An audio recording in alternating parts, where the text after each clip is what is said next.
Lux presents Hollywood.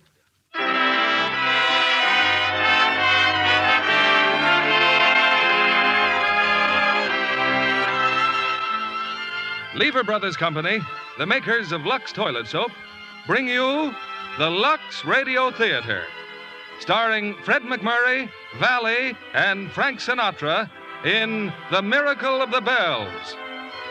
Ladies and gentlemen, your producer, Mr. William Keighley.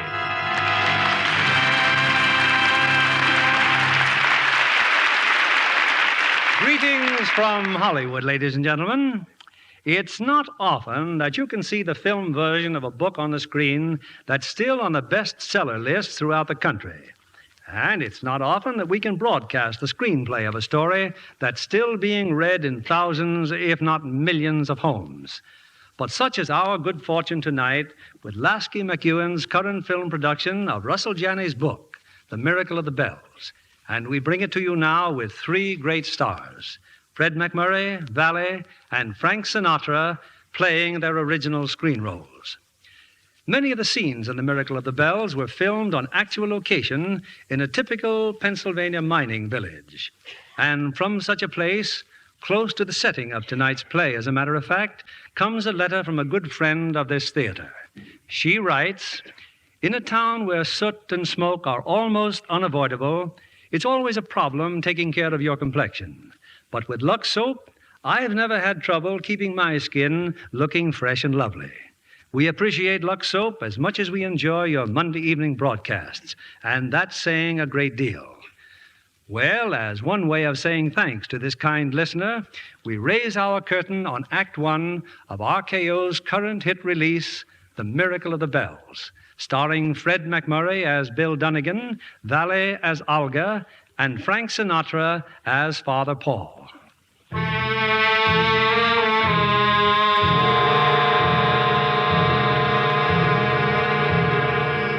A few moments ago, an eastbound train paused momentarily in a small Pennsylvania town. One passenger got off, while from the baggage car, a coffin was quickly unloaded and placed in an awaiting hearse. You Mr. Dunnigan? Yes. I'm the undertaker, Mr. Dunnigan. Nick Orloff. Might as well ride with me back to Coal Town. Thank you. You the husband of the deceased? No, I'm just a friend. Quite surprised when I got your telegram. Never had a client from Hollywood before. The name of the deceased, Mr. Dunnigan, Olga Treskovna. That was her professional name. She was an actress. But she come from Coal Town, huh? What was her real name? Olga Trocky. Trocky? Stan Trocky's kid? That's right. 3 years ago, I gave Stan Trocky a first-class $100 funeral. You think she paid me? Not a penny, not 1 cent. What are you stopping here for? I ain't burying any more deadbeats until they pay up. You mean now? Right now. All right, Mr. Orloff. But it was a $90 funeral, not $100. She paid you 10, she told me. Here, give me $20 change. Oh, no. What about the extras? Flowers and 6 pallbearers at $2 apiece. I'm a respectable businessman. I never cheated nobody. When I say $100, it's $100. My mistake, Mr. Orloff, not noticing your fine qualities. Now get us to Coal Town.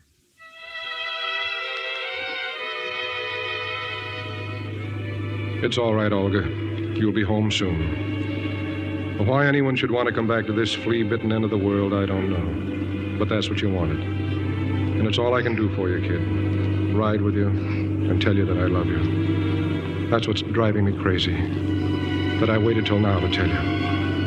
I love you, Olga. I guess I loved you the first time I saw your face. I'll never forget how I happened to meet you. I'd heard Tommy Elmore was rehearsing a new review. And as long as I was in the neighborhood... No, wait a minute. Hold it. What are you dames trying to do to me?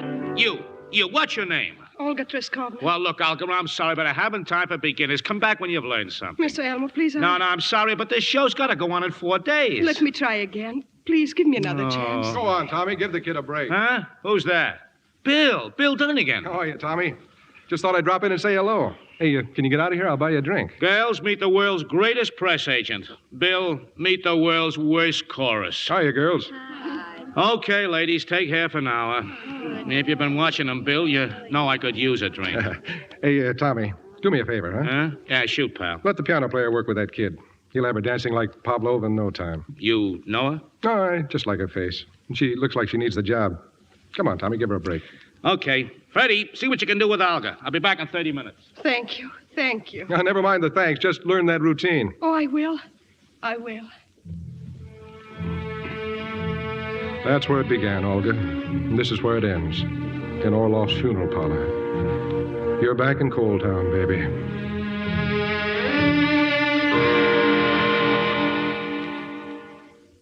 Now, if you'll just sit down, Mr. Dunnigan. Well, sir, we can give her a fine funeral for $150. Of course, pallbearers will be extra. Get them. $2 apiece. Now, about the church. First thing for me to do is fix it up with Father Spinsky. So just make yourself comfortable, Mr. Dunnigan. Be back soon as I see you.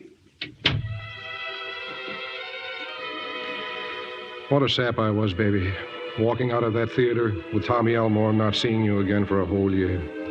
And then only by accident. That tank town in Iowa, Christmas Eve. And me wondering how to kill time till my train left.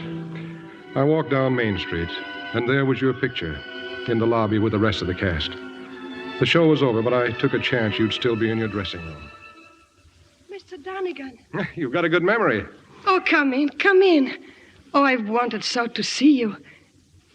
This is the most exciting thing that could have happened. I wanted to see you to thank you. I've never forgotten how kind you were. Then you finally learned that dance routine, huh? I became so good in the chorus that now I'm a great dramatic actress. Oh? It's not a good play, and I don't have a good part, but I love it, and I'm so grateful to you. But what are you doing in Iowa? I'm advance man for a road show. Well, I see you're ready to leave. You got a date, huh? I just wanted to drop in and say hello. Oh, I don't have any date, Mr. Donegan. You're not going anywhere? Just to the hotel. I suppose you're with friends. I won't keep you, Mr. Donegan. The name is Bill, and you are going somewhere with me. Are you hungry? Yes. Wonderful. There must be some restaurant in town that's still open. Come on, let's find it. Walking with you in the snow, I felt as though I were drunk and didn't know what it was. I didn't know that I'd feel the same every time I was with you. We finally found a Chinese restaurant. It was deserted. But old Ming Gao seemed to think we were very special customers. You shouldn't have gone to all that trouble, Minga. But how delicious everything was. After all, it is Christmas. And you say you are strangers here. Who met purely by accident. No accident. I believe these things are all written. And we just follow the script, huh? Yes, we follow. Maybe you will tell me something, young lady. Your name. Olga Trocky, alias Olga Triskovna. Trocky, huh? Olga, when did you first decide to be an actress? When I was a little girl, I think. In a place called Coal Town, Little Poland. Oh, near Wilkes-Barre. Yes. Coal Town killed my mother. My father, too.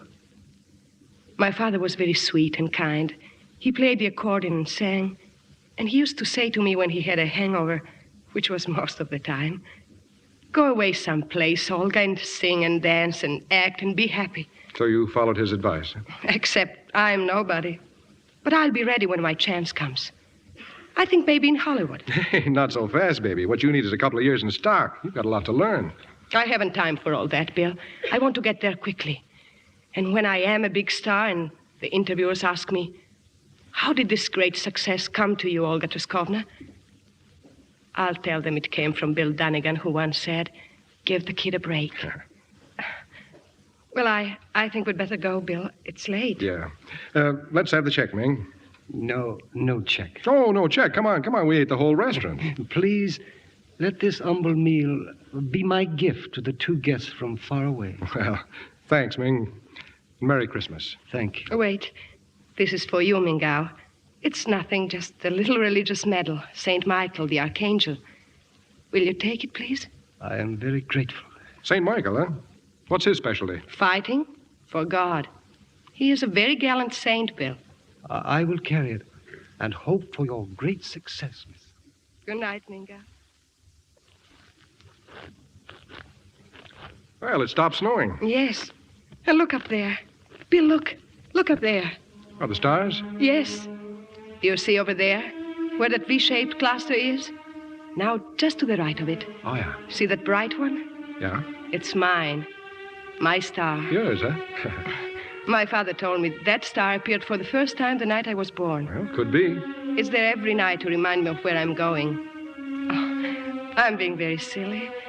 I won't see you again for a long time, maybe. Will you accept a Christmas present from a strange lady? My star up there. I'll give you half. Yes, Bill? Half is for you.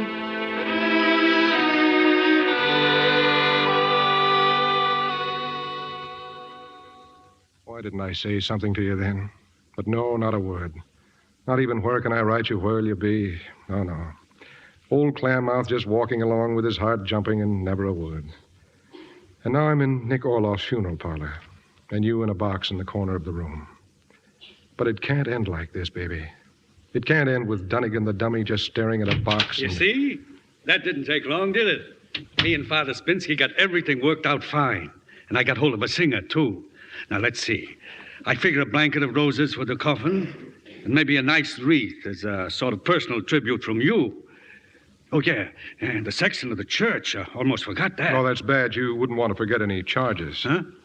And a donation for Father Spinsky's church. Let's figure on a total of $350. $350? Well, that's a lot more than That ain't much for a service at St. Leo's.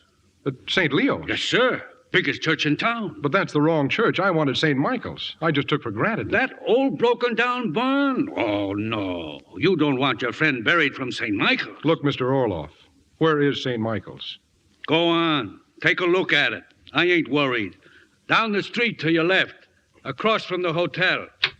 Just remember, Father Paul ain't got anything to offer. You'll be back.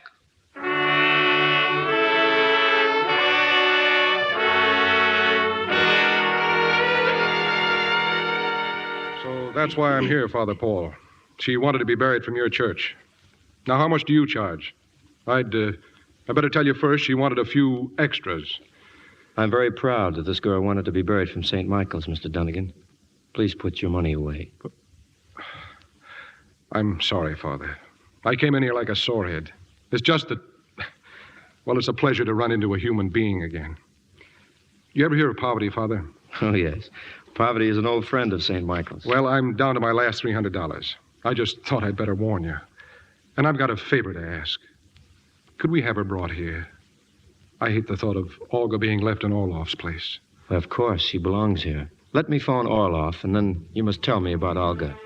I can see you must have loved her very much.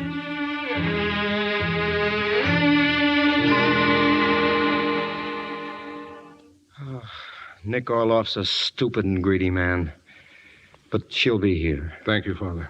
Now, about Olga. Well, I'd met her only twice before I took a job in Hollywood as personal drum beater for the great Marcus Harris. Marcus Harris? Marcus Harris is one of the greatest motion picture producers in America. And at the moment, he was given birth to a $3 million epic called Joan of Arc. The star of the picture was a girl named Anna Klovna. But Miss Klovna proved quite a problem. She was trouble from the minute she walked into the studio. Then one morning in Harris's office... I refuse to perform. I will not put my foot on that set again. I'm leaving, Mr. Harris. Miss Klovna, please. That imbecile. He's a director. He's an idiot. He wants me to be here before I am awake. He says I must rehearse. I have played Joan in Europe.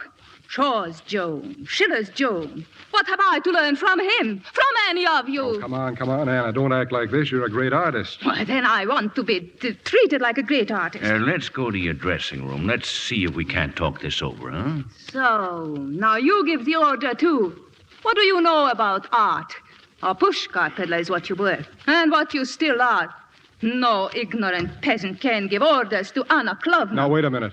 We don't talk like that in America. No.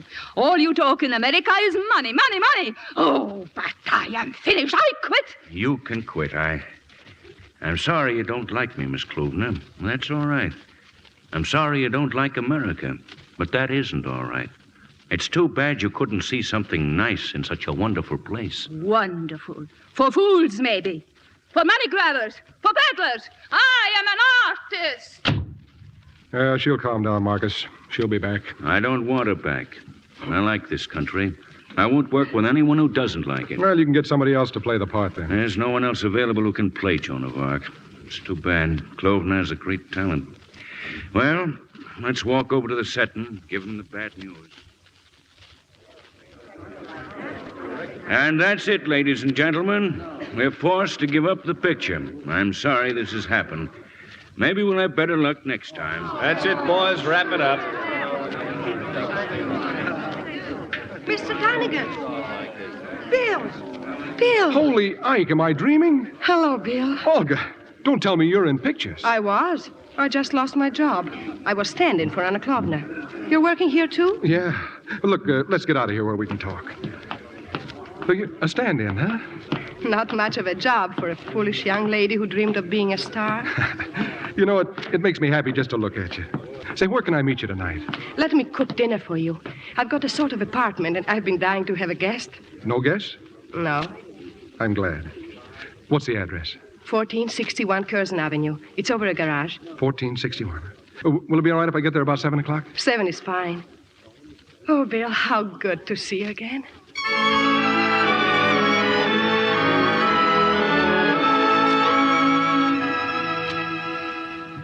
More coffee, Bill? Oh, no, thanks. Just tell me the rest of it, baby. Oh, there isn't any rest of it. I kept making the rounds of the studios, and sometimes they said, come back, and sometimes they said, don't come back. But whatever they said, it always ended the same way. No job for a new young movie star. Bill, you're not listening. Yeah, I'm listening, baby. I'm listening to a lot of things.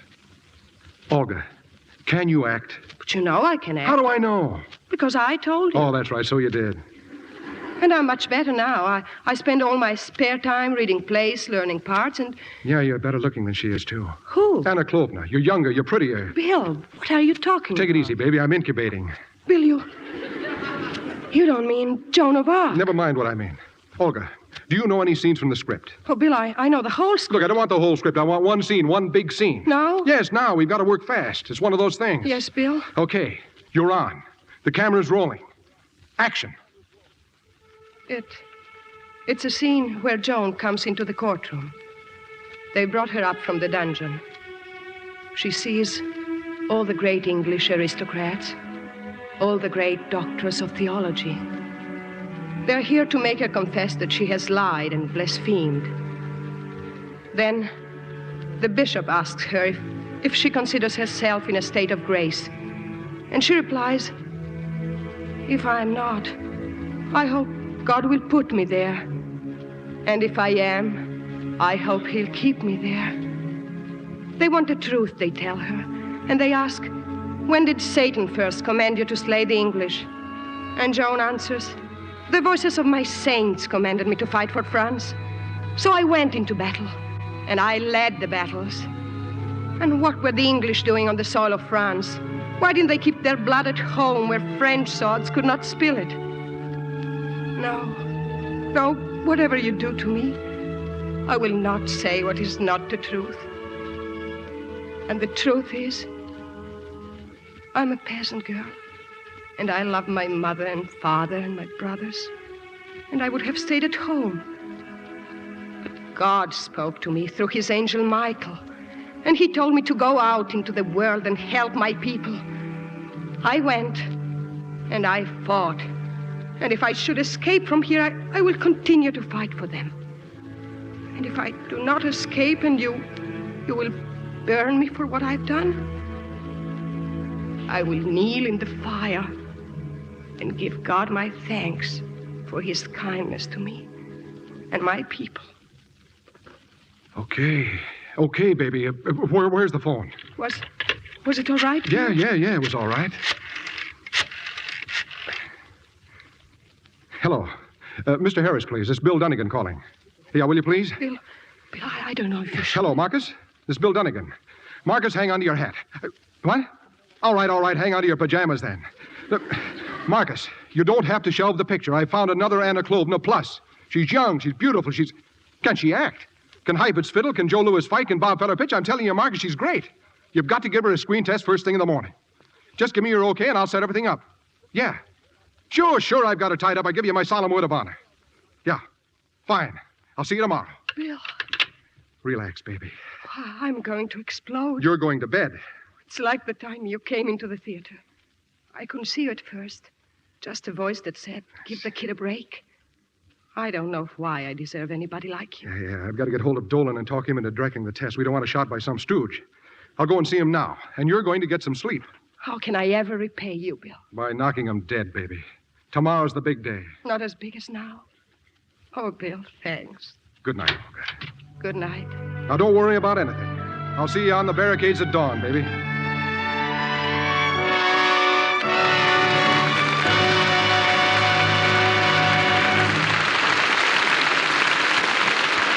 In a moment, we'll continue with Act Two of The Miracle of the Bells. Meanwhile, greetings to Libby Collins, our Hollywood reporter. Fresh from the green grass of Wyoming, Mr. Keeley. You mean, of course, the picture of that name, Libby. Mm-hmm.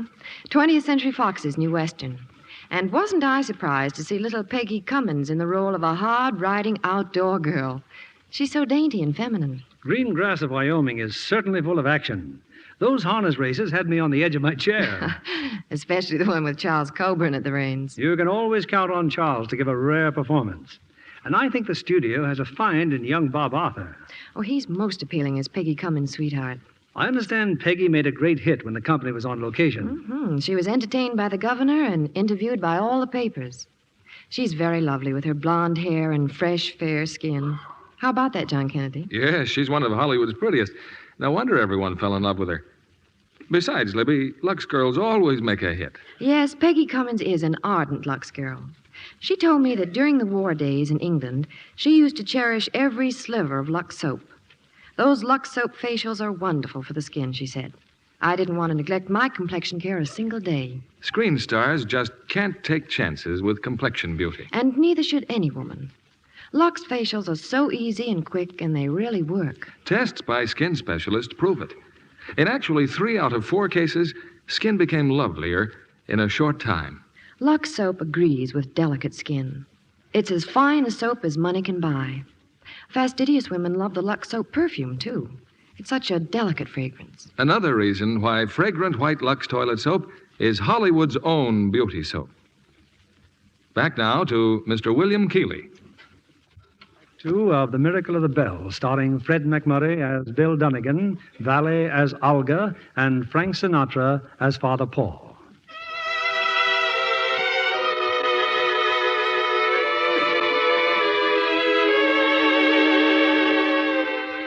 In the shabby old rectory of St. Michael's Church, the mild little priest, Father Paul, listens attentively as Bill Dunnigan, press agent, continues the story of Olga Traskovna. Well, Father, the screen test was great. Olga was wonderful. And when we started shooting, she was even better. Everyone was raving about her. No gags either, real raves. I tell you, Father, you've never seen a dream come true like this one. It sounds wonderful. Oh, that should be Mr. Orloff. Come in. Where do you want the box? Would you carry it into the church, please? I got it uncrated for you. Yes, you may keep the lumber, Mr. Orloff. That don't pay me. There's an extra charge. $5. Here, $5. Now beat it. You're going to hear from Father Spinsky. Yes, sir. I'm always happy to hear from Father Spinsky. Mr. Dunnigan, it's time for evening devotions. Would you care to come with me? In church? Oh, I don't know, Father. Well, please come and see her there. Well, for a minute. And you haven't finished telling me about her? Tomorrow, maybe. Good. And if you'd like, I'll show you the cemetery. This way, Mr. Dunnigan.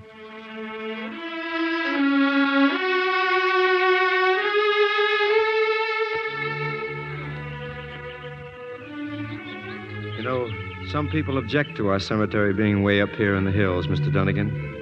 But at least this is one place where the coal dust doesn't blow and where the flowers are always clean. I asked a friend if she had ever heard of Olga Traskovna, the movie actress. She said she hadn't. I told her she was very famous. No, Father. They wouldn't let her become famous. But why not? What happened? Well, after 2 weeks of shooting, Marcus Harris tripled her salary. That's how good she was. But she never changed.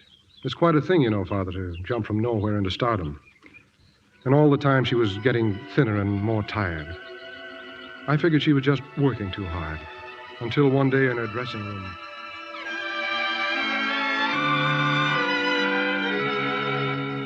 Oh, what a day.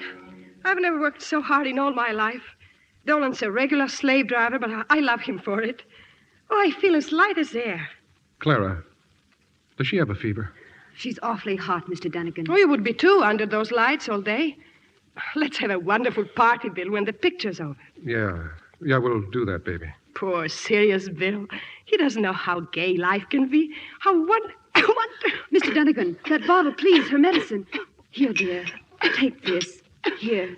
What medicine is that? Just something Dr. Jennings gave me. Dr. Jennings? I've been using my voice so much lately. All those long speeches. But just think, Bill. Only 3 more days and the picture will be finished. Yeah. Well, I've got to go and see Harris. Be careful, baby. You look so tired, you frighten me.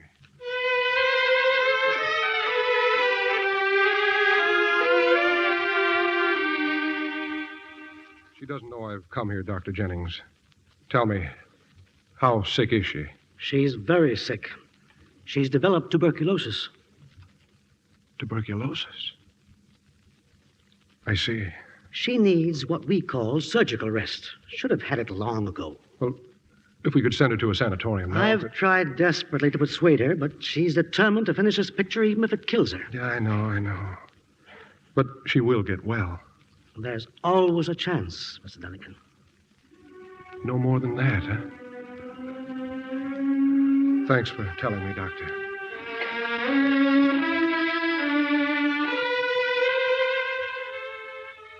And in spite of her illness, Mr. Dunnigan, she finished the picture? Yes, Father Paul, she finished it. I was in her dressing room just before they shot the final scene. I did my best to persuade her to postpone it. But it's just one more shot, Bill. Then it's finished. But the whole picture. You're not well, Olga. I've talked to Marcus. He said we can shoot it tomorrow or the next day or next week. Please, Bill. This is so important to me. Please. We're ready, Mr. Skobner. Coming. Come along, Bill. I want you to be there. Sure, baby. Sure. Yes, this was the last shot, Father Paul. With Olga as Joan chained to the stake, the fire leaping up around her, and the mob hooting and jeering until Joan spoke her last words.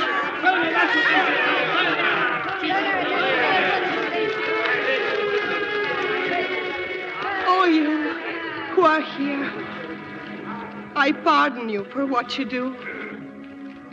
I'm young and I do not know much of life. But I know that this little place in which I stand is not the world. There are places I've never seen where men and women are full of sweetness and hope. I speak to them out of the pain that comes. Dream on. Dream on of God and goodness. Believe in truth and justice, for the world is yours. I will not die. I will not die. When the fire burns me, my soul will remain to sing the glory of God. I will remain as a light for those in the dark. My Jesus, mercy.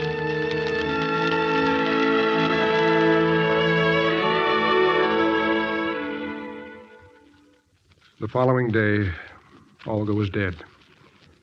A few hours later in Harris's office. So I've decided not to release the picture, gentlemen. Sometime, maybe we can remake it when we can find the proper person to play the part again. Marcus, you can't do that. I'm not going to release a picture with a dead girl in it, and that's final. But Olga died to make it. She gave up her life to act in it. Where's your heart, Marcus? Do it for her. I'm sorry, Bill, I can't. If Olga had been a girl whom the public had known and loved, I might be willing to take a chance. But this way, no. We gambled and lost. That's all, gentlemen. Well, sorry it's not going to make those. Bill, I'm sorry. She was a fine girl. I'm going to take her home, Marcus. Back to Pennsylvania. That's what she wanted. I won't be coming back. You'll be back. It's tough, but it'll pass. Everything does. I don't think so. It can't end like this.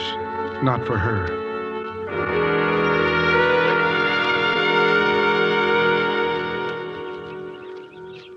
But that's the way it did end, Father Paul.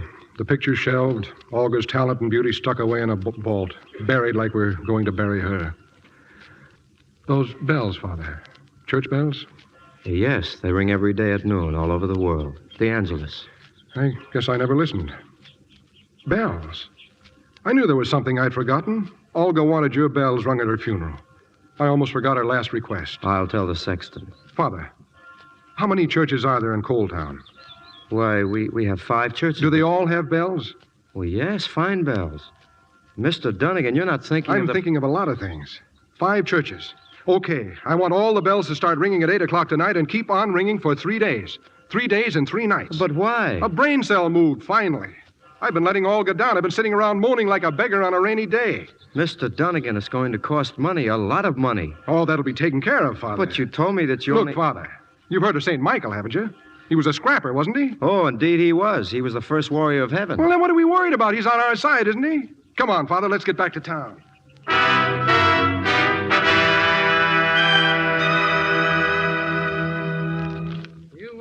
You want this telegram to go to Hollywood, huh? Yeah. Let's see if I can read it. Look, just get it off, will you, please? Mister, if I can't read it, I can't send it. Marcus Harris, Excelsior Studios, have terrific stunt to save Joan of Arc. Wire $10,000 immediately, Miners Bank and Trust Company. That's just a block down the street. Yes, I know where it is. Just go on, all right? You know. Must have it by noon. It will pay back $10 million gross for picture. Dunnigan in great form. That's Dunnigan. Oh, Dunnigan. Dunnigan in great form. Dunnigan is still world's greatest press agent. Regards, Dunnigan. Who's Dunnigan? I am. You don't say. Here's $5. Now keep the change. Oh, thanks. And phone me at this number in Coal Town as soon as the answer comes through. $10,000. I'll sure like to see that return message. Yes, and so will I. But just the 2 of us, do you understand? That's why I didn't phone it in from Coal Town. There you... Say, what's that? Them bells. Church bells. Sounds like they're coming from Coal Town. Yeah, right on the dot, 8 o'clock. Huh? Sound beautiful, don't they? Sounds like all the churches in Coal Town. Something must have happened. That's right, partner. Something must have happened.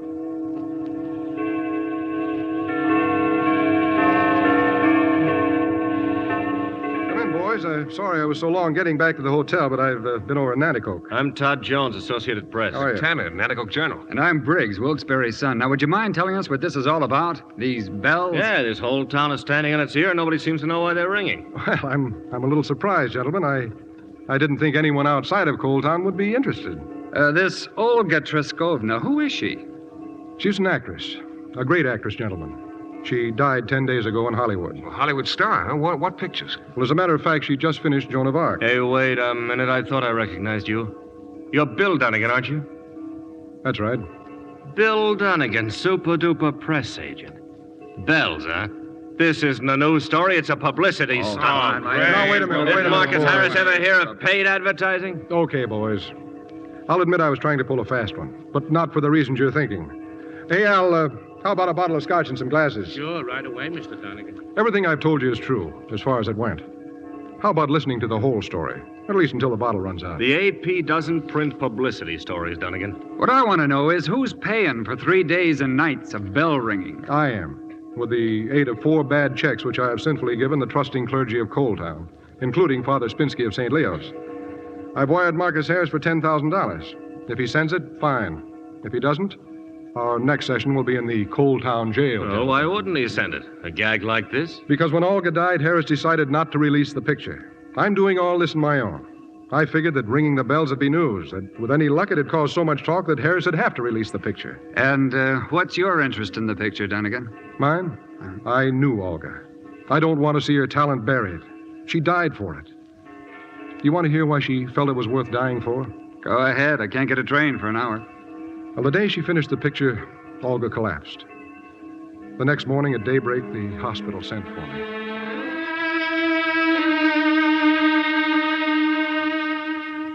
Hello, Bill. Hello, baby. Bill. Bill, will you promise me something? Sure, anything. I want to be buried in Coal Town from St. Michael's Church. Olga, please don't talk like that. And I want them to ring the bell for me. They didn't ring it for my father. Don't forget, St. Michael's. Bill, the picture, is it really good? It's wonderful. You're great in it, Olga. I hope it's true. Because I didn't play Joan alone. A lot of people played her. People you've never seen or heard. My father and all the other poor, sad people of Coal Town. You'd better not talk, baby. But I want you to know and remember why I did it. Why I kept on till this happened. It's because all those poor people, the people I came from, have hopes and dreams that never get a chance. They just work and die, and all the nice things inside of them never come out. And Bill, I came out of them. When they hear me, they'll know it's their own heart speaking. And when they see my name shining in all the theaters, it'll be something of their shining. Oh, Bill, I'm so happy. I did my job. Olga. Olga.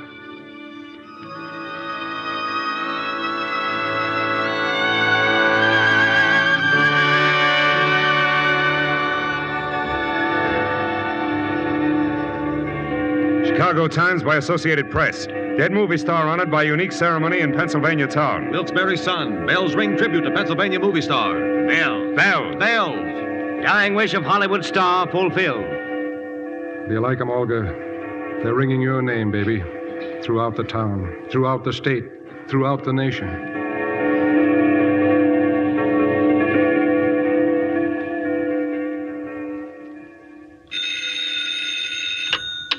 Hello? This is the desk clerk, Mr. Dunnigan. Father Spinsky is here in the lobby, sir. Father Spinsky, huh? Has the telegraph office called me yet? No, sir, not yet. Not yet. Okay, tell him I'll be right down. And I don't think you realize, Mr. Dunnigan, what a stir all this has created. Oh, I think I have an idea, Father Spinsky. Why, they tell me the entire nation has heard about the bells, the newspapers, radio. Anyway, as far as Coal Town is concerned, it seems everyone wants to attend services for Miss Truskovna. That's fine, Father. And it's obvious St. Michael's Church couldn't possibly accommodate them all. Bill. Oh, good morning, Father Paul. Bill, the most unusual thing has happened. I mean, just a little while ago, over 100 people. They came to view the coffin and they stayed for Mass. All of them in my church. Exactly, Father Paul. I was just telling Mr. Dunnigan, your little church will be greatly overtaxed. Why, the sightseers are flooding the town already. Mr. Dunnigan, I'm sure you'll agree it would be far wiser to move Olga Traskovna to St. Leo's Church and let us conduct the service. Perhaps it would be better, Bill. No, Father Paul. Olga's going to be buried from St. Michael's. I had hoped not to be forced into this position, Mr. Dunnigan. I came here to be of service, however. At Mr. Orloff's suggestion, I wired your bank regarding the check you gave me for ringing the bells of St. Leo's. They tell me the check is worthless. Well, if you'll just give me a little time, it'll be covered, Father. I shall phone your bank at noon. If the money is not in your account, our bells will stop ringing. And I shall inform my fellow pastors of your swindle. Good day, Mr. Dunnigan. Till noon, he said. 3 hours. You know, Bill, St. Leo's is a very fine church. And Father Spinsky is really a very good man. You mean run out in St. Michael's? No, Father. Father, how much is the fare to Nanticoke? Why, it's 10 cents. Well, a dollar ought to cover it then, huh? But I don't understand, Bill. Look, Father, don't make it too difficult, will you? I'm putting the bite on you for $1. Oh, of course. Here. Thanks. Well, will that be enough? Well, not quite. I need about 4,000 more, but I may be able to pick it up in Nanticoke. I'll see you later.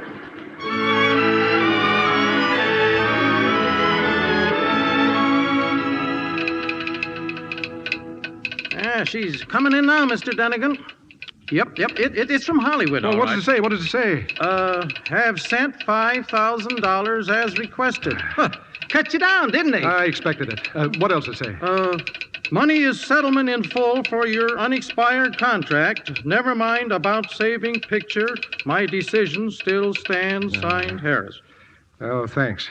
Oh, if there should be any other wires, you can phone me at the Coal Town Hotel. Yes, sir. Going there now, are you? Yeah, right from the bank. I've got a little session coming up with some newspaper reporters. My Yeah, that's a shame. So Harris came through with the money, huh? Yeah, but he's still not sold on releasing the picture. I need something big, boys. I've got to get him boiling over. If we could only get some new angle to hand your papers. Well, the bells are still ringing. Yeah, but that's no longer news breaks. We've got to cook up some fresh headlines. Boys, you can all calm down. The party's over. What's the matter, Tanner? I've just seen Watson. Who's Watson? President of the coal mines, that's all. Biggest man in town and the maddest. The miners aren't working. They're all steamed up over the bells. Well, Watson can't stop the bells, can he? No, I think he can, Bill. Well, there must be somebody more important than Watson. Well, the governor, maybe. And there's always the president. The governor, that's it.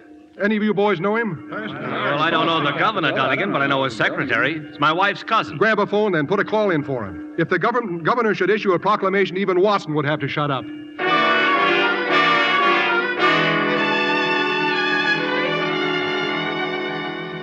I thought you'd like to see the newspapers, Mr. Harris.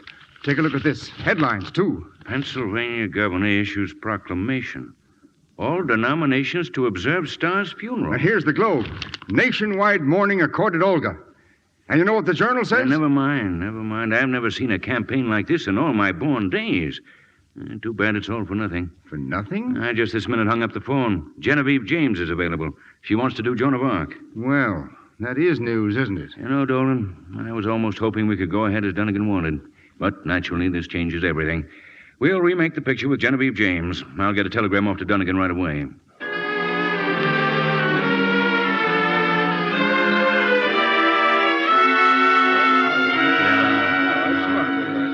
And what's that telegram, Bill? From Hollywood, isn't it? Yeah, it's from Hollywood. Marcus Harris? No, it's another studio. They want to hire me. They think I'm pretty good. Yeah. Well, I'm going to get some sleep. Coming up? No, I think I'll go for a walk. Good night, boys. And thanks for a swell fight. Good night. Anytime.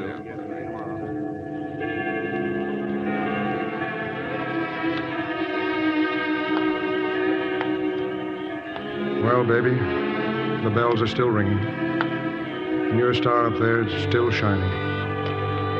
But I didn't do so good, baby. They're going to remake the picture. So you can quit shining. It's no dice. I've let you down. Way down.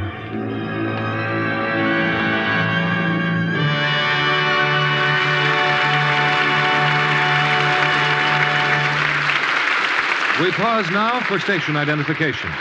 This is CBS, the Columbia Broadcasting System.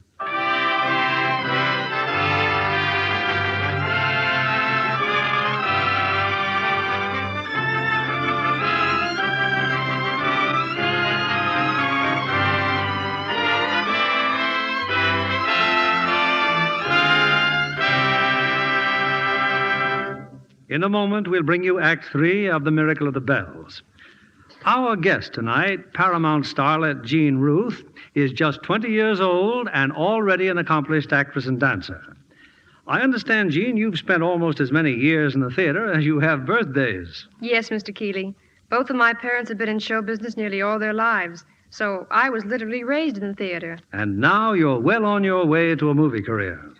Does the picture business come up to your expectations? It's even more fascinating than I'd hoped for. Take last Wednesday night's premiere of The Emperor Waltz. It was such fun seeing all those famous stars. And the picture. I got a special thrill out of that because I saw so much of the actual filming. And besides, Bing Crosby has one of his most romantic roles in The Emperor Waltz. Wasn't he terrific? I loved those scenes where he sang to Joan Fontaine. Well, evidently Joan loved them, too, because every time Bing sang to her, she literally wilted into his arms. I saw you, Mr. Kennedy, at the premiere. You were applauding like mad. Oh, I had a wonderful time, all right. Remember that scene where Bing and Joan are in the canoe? Oh, that was beautiful. And in Technicolor, Joan looked simply dazzling. That brilliant sunlight was a test for any star's complexion. Try this fine white soap. You'll enjoy its rich, creamy lather, its delicate flower-like perfume. Here's your producer, Mr. Keeley. Our curtain rises on the third act of The Miracle of the Bells, starring Fred McMurray as Bill Dunnigan, Valet as Olga, and Frank Sinatra as Father Paul.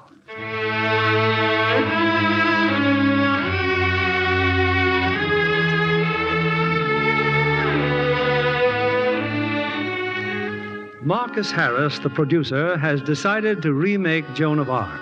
and Bill Dunnigan's frantic efforts to bring Olga before the world have failed. But in Coal Town, the bells still ring out, and in the humble little church of St. Michael, the funeral service is about to begin. Never before has the church been so crowded, and outside, great throngs struggle to get in. Then, suddenly, within the church, a strange sound is heard, a rumble almost like a distant earthquake. Transfixed, the people stare before them, for the holy statues around the altar are moving. The statue of St. Michael, the statue of Mary are turning, until now they face the coffin of Olga Treskovna. They're moving. The statues, look at them, they're moving. The statues are turning. They're turning toward her. They're looking at her coffin. It's a miracle. A miracle. They're looking at her coffin. They're looking. Excuse me. Excuse me, please. You're the sexton, aren't you?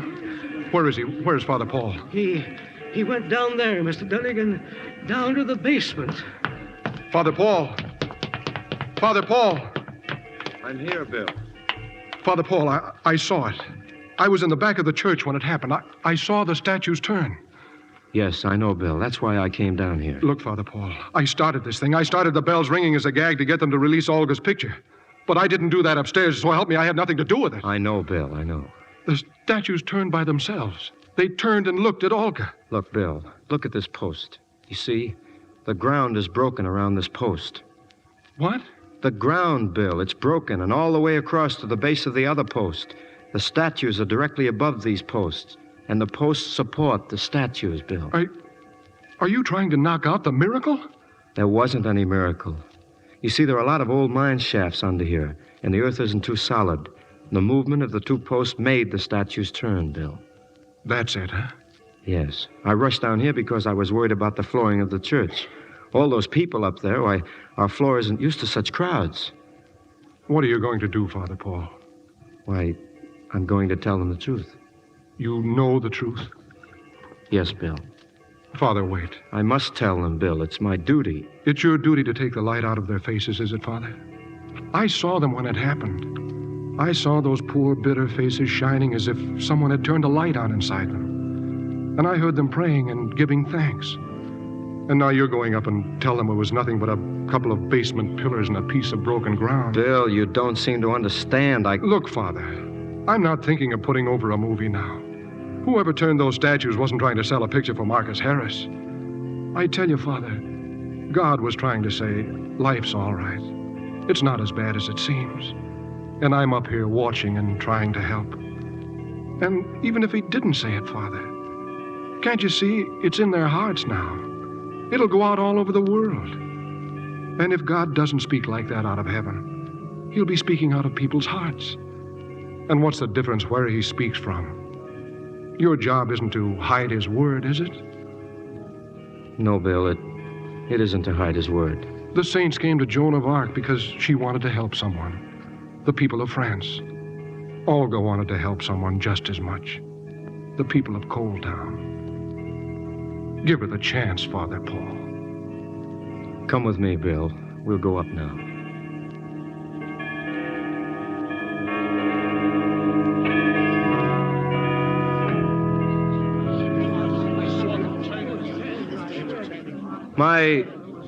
My dear friends, something strange and wonderful has happened. The faces of the Blessed Virgin and St. Michael have turned to look on one who lies among us in a coffin. I will not speak of what has made the statues turn. Others will tell you the answer to that later. I speak to you of no other miracle than the miracle of the Olga Trakis of the world, of those who live and dream only to bring heaven into our lives, even if it is no more than a smile of fellowship or a moment of beauty. Olga died for this, for the beauty and the tired and lonely hearts of her people. Let us pray for her. In nomine Patri et Filii et Spiritus Sancti, in joiber altare Dei.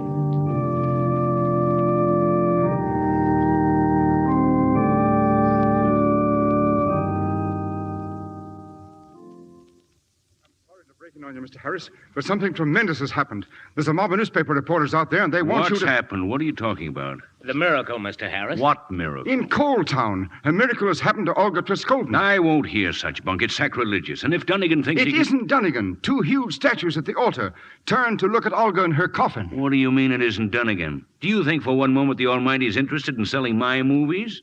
And you believe it? The whole country believes it, Mr. Harris. This time Dunnigan's gone a little too far. When a press agent starts fooling the people about religion, I'm through with him. But the statues turned, Marcus. Hundreds of people saw them turn. Then he paid somebody to have them turned. Don't you believe in miracles, Marcus? You just made a picture about one. Joan of Arc. Yes, I believe in miracles. I was brought up to believe in God and in miracles. But I won't stand for press agent miracles. Reporters, huh? Fine. I'll tell them Bill Dunnigan's the biggest faker in America. I've turned on your radio, Mr. Harris. Can you listen in for just a moment? They're talking about it on the radio. Turn it up, Eddie. All right, Marcus. Listen. Here will be that of the distinguished correspondent Lawrence Hunter here in Coal Town to report on this amazing happening. The whole country is asking, did a miracle happen in Coal Town? But here, nobody asked that question. Every man, woman, and child believes that the grace of God has touched them. To them, a miracle has happened. Something so wondrous that it has torn the bitterness and the doubts from the hearts of the people and brought them back to God. Whether this is a miracle or not is up to the church authorities to decide. But I do know this. When Olga Treskovna was brought home, a wonderful thing happened. And everyone here is convinced that somehow divine providence is blessing Coal Town and the people in it.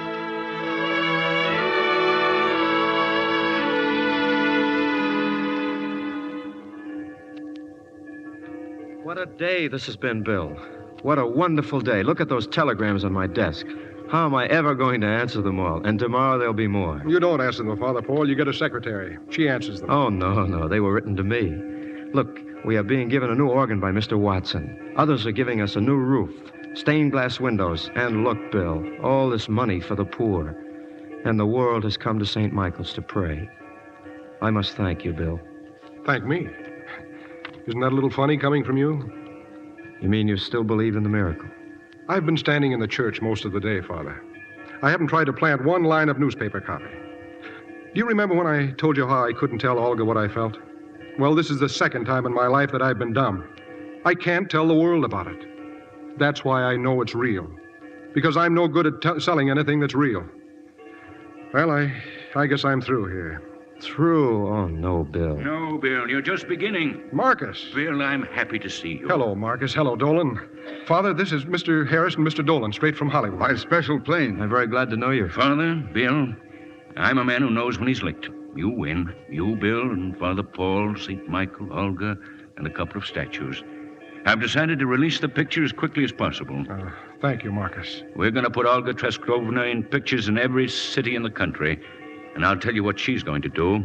Olga's going to build a hospital for Coal Town, the best that money can buy. A clinic for her people, for the study of this disease from which she died, so that someday there will be no such disease and people won't be dying from it. Because Olga Treskovna died for them, worked and died for them.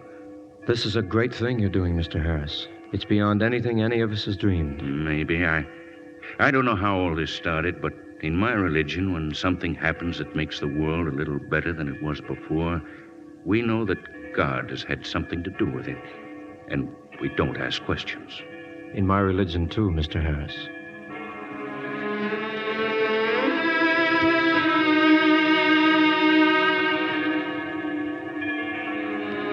And, Bill, when they hear me, they'll know it's their own heart speaking. And when they see my name shining in all the theaters, it'll be something of their shining. I'm so happy, Bill. I did my job.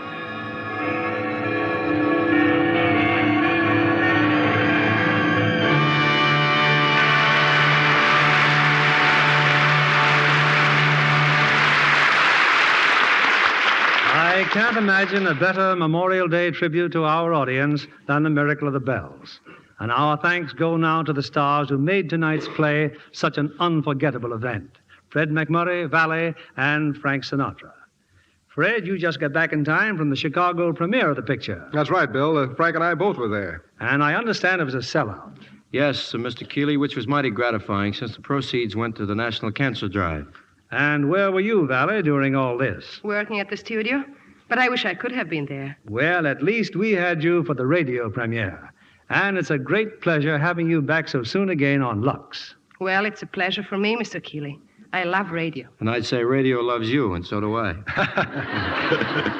Tell us, Alida, you've been in this country such a short time. How did you learn to speak English so well? Oh, I have a good voice coach. And I go to movies a lot.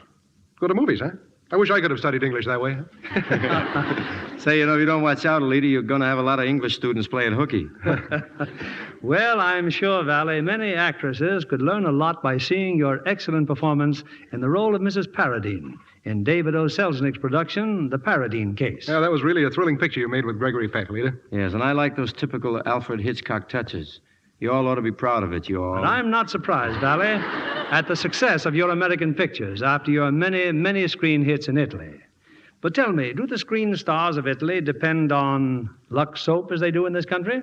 Well, every actress knows how important a good soap is to her complexion, Mr. Keeley. Mr. Keeley, what's Lux presenting next week?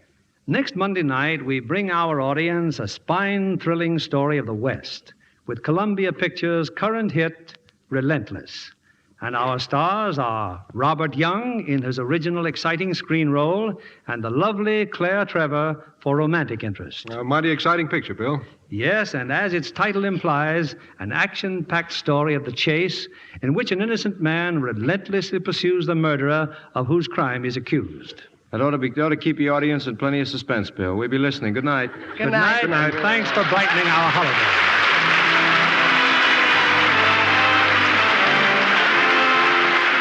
Lever Brothers Company, the makers of Lux Toilet Soap, join me in inviting you to be with us again next Monday evening when the Lux Radio Theater presents Robert Young and Claire Trevor in Relentless. This is William Keeley saying good night to you from Hollywood.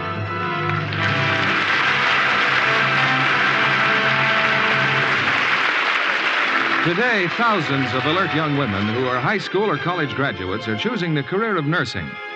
The student nurse receives invaluable education that can qualify her for a score of useful, profitable jobs. If you can qualify for the career of student nurse, go to your nearest hospital tomorrow for full information. Fred McMurray will soon be seen in the Nasser production, Innocent Affair. Frank Sinatra appeared by arrangement with Metro-Goldwyn-Mayer, producers of Irving Berlin's Technicolor musical, Easter Parade, starring Judy Garland and Fred Astaire. Heard in our cast tonight were William Johnstone as Marcus Harris, Herbert Butterfield as Orloff, and Veronica Pataki as Klobna. Our music was directed by Louis Silvers. And this is your announcer, John Milton Kennedy, reminding you to join us again next Monday night to hear Relentless with Robert Young and Claire Trevor. Stay tuned for My Friend Irma, which follows immediately over most of these stations. This is CBS, the Columbia Broadcasting System.